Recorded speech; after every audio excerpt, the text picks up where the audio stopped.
It got worse again. If you may recall, with the last episode, it was by default the best one because it was the shortest and probably pissed me off the least. Well, this show's back to form. This episode was awful. And what I like to do with these is tell you the thing that pissed me off the most before getting to the rest, but ironically, the thing that pissed me off the most happened at the very beginning. Well, the second most thing that pissed me off, but I will do this one in chronological order. But trust me, you're gonna want to stick around for a little bit to find out one of the things I hated most about this episode. So, the episode, of course, starts off where the last one left off. Kind of. Now, with the last one, I still don't remember what it's called, but the water sprite is what I called it, the nymph, whatever the stupid spirit thing was. It showed up, monologued for a little bit, and then, while Percy was stuck underwater, it found out he can breathe underwater, and then it cut to black. Now, if you've read the book, you know that she's supposed to tell him to go to Santa Monica. And she does, off-screen. No, I'm not kidding. The first time we see Percy is him climbing out of the river, and he tells them that they have to go to Santa Monica. Blow me. Oh, and something else that I don't know if I mentioned in the first episode, I might have, but I'm not 100% sure, is that the Fates were noticeably missing when he was going home from being expelled from Yancey Academy. Well, they're here, outside the fucking arch. What a stupid fucking change. So, then they start randomly walking down a random street, and Ares happens upon them, and they end up meeting at a diner. Why didn't they just keep to the book where they were at the diner and he showed up? I don't know, just more padding, I guess. And they, of course, send them to go get his shield, but Grover stays behind. Why? Because he said he wants to keep the satyr as collateral. What was the point of this change? I don't know. And something else that really annoyed me is that throughout this episode, you know how in the book, the entire time they're with Ares, Percy is just completely a dick to him because Ares' aura is making Percy angry? Yeah, it's Annabeth who's being the dick to him the entire time, while Percy sits there like a pussy. Yeah, instead of Annabeth being kind of afraid of the gods and Percy not giving a shit, it's the other way around. Because of fucking course it is! So, yeah. They do the thing where they obviously are not going to be able to get on public transportation, so Percy and Annabeth, without Grover, go to the water park to retrieve his shield, and we get a really pointless test where there's some celestial bronze, bad CGI celestial bronze, on the top of the entrance that's supposed to scare Percy and Annabeth, and this stupid thing goes on for about 3 minutes, and nothing really happens. Hooray for pointless padding! So they get on the love ride, and they, of course, have to spell, the entire thing is exposition. Up on the wall, it's Hephaestus' story, and for some reason, Percy knows every single bit of this. He's explaining all the exposition instead of Annabeth. I mean, the exposition's bad enough on its own, but now Percy knows all of this? I was under the impression in both the book, movie, and up to this point that Percy didn't really know too much about the gods, demigods, monsters world, and it was Grover having to explain it to him, but now he's an expert? Sure. Whatever moves the story along. And and by the way, I will give one credit to the show for one thing, and it's not to the show itself, is that the guy who plays Ares is one of the few people with actual personality. Again, people tried to defend all these casting choices, but they're some of the worst ones in the show. But the guy who plays Ares is actually looking like he's having fun. And honestly, the guy who plays Grover, again, his character is so poorly written, but the actor is actually fine. But everybody else is just not. But I will say, at least the guy who plays Ares looks like he's having fun. So I can give him that, but I can't give the show any more points for somebody looking like they're having fun. So, back to the water park. They go on the ride. It's a bunch of shitty green screens while it basically turns into the ride from Charlie and the Chocolate Factory for about 10 seconds with, like I said, bad green screen effects.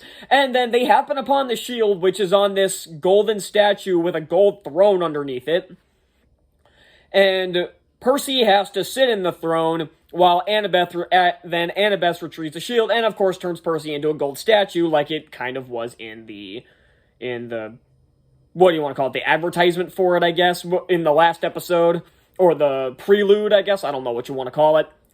And then Hephaestus shows up because this show really, okay, the book series is called Percy Jackson and the Olympians, but the way the book series did it was he met Olympians at different points of the story. In the first one, he met Zeus, Poseidon, and Hades. In the second one, he met Hermes, and then in the third one, he met he did meet Aphrodite.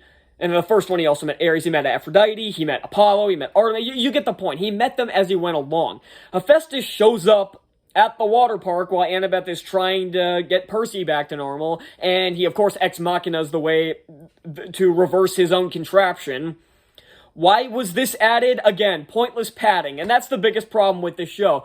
I had been saying when it was first announced, before any of the casting came up, before it was revealed that Ryan Riordan was a racist asshole, that I said a TV show format was a terrible idea because of the pacing. The book is not as long as you think.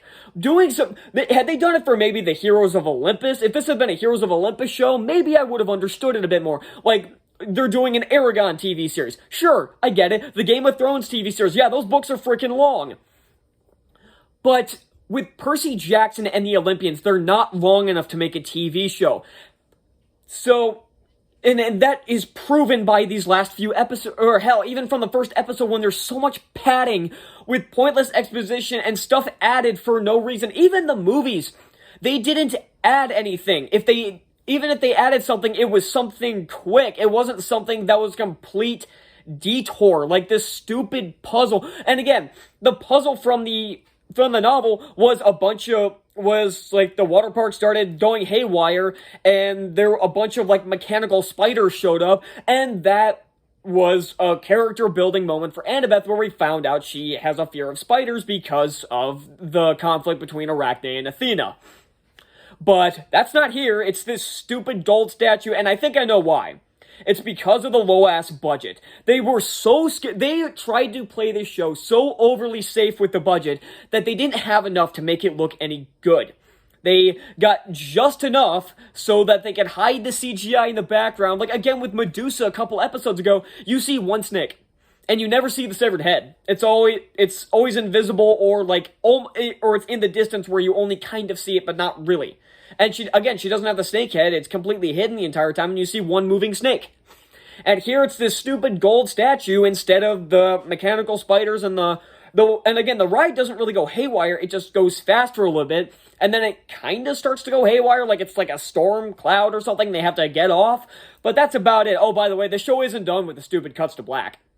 It keeps cutting to black, and I don't understand why. So, what else do I have on here? Oh, yeah. The ending of this was kind of stupid, too. Now, we finally see Percy, Ares' aura, start to get to Percy. Oh, by the way, in the book, Ares was intimidated because his eye sockets had no eyes. They were just flames there. He has regular eyes. We never even see it. We see him with sunglasses on once. That's it. And the rest, he just has normal eyes. Lame. But he sends them to the Lotus Casino. This isn't a thing where that thing would take them west. This is what he said. He said, "This will take you to the Lotus Casino in Vegas where you can find Hermes." I saw in the trailer that Hermes was in the Lotus Casino, and that was already stupid enough. But now he is legitimately sending them to the Lotus Casino. What? Again, he's not supposed to meet Hermes until the second book. Even the movies got that right because they know that he's supposed to meet them throughout the series. He didn't meet Hermes until the UPS store in the second movie. Here, no, he's just going to be here in the Lotus Casino. And again, we get a prelude to the next episode, or a preview to the next episode. I guess that was the word I was looking for. I'm also kind of looking over my notes, see if there's really anything else. But there's a ton of other stupid shit. I guess the outside of the Lotus Casino looks fine. It's like a really awkward looking contraption, but I guess it looks fine. The inside looks fine. But again, why is Hermes here? And we get a really funny shot of Grover sticking his head out of the bus. Like, it's not a issue or anything, but it just looked really funny. And the animals look like garbage CGI. We get this weird little crystal thing that Annabeth has that's, like, reflecting off the wall. I don't know what that is. I'm guessing it's another tool for exposition, just like everything else in this goddamn show. God. I don't understand how they made this show so bad. Hell, I even talked to my mother about the show, who really wanted to like this show. She's somebody who really wanted to like this show, and she fucking hates it just as much as I do. This show is hot trash, but the stupid Riordan shills refuse to admit it because they refuse to admit they're wrong. This show is garbage. And again, they complain about all the changes the movies made, yet anytime this thing changes, there are even people that saying, oh, it improves the story with just saying, oh, change this and this makes it better, while saying the movies, they changed this and that automatically makes it worse. Again, if they didn't have double standards, they'd have no standards at all. That's how the left works, and the Riordan shills are about as far left as you can get, and so is Riordan, the racist piece of shit that he is. This show sucks ass. I cannot wait for this show to be fucking over. There's 3 episodes left, and they're going to be torturous. I know they are. There'll be the Lotus Casino, the Underworld, and then the finale. These are going to be torturous, and God, I just can't wait for the show to be canceled. So, that's all I got, and I'll see y'all next time. Bye.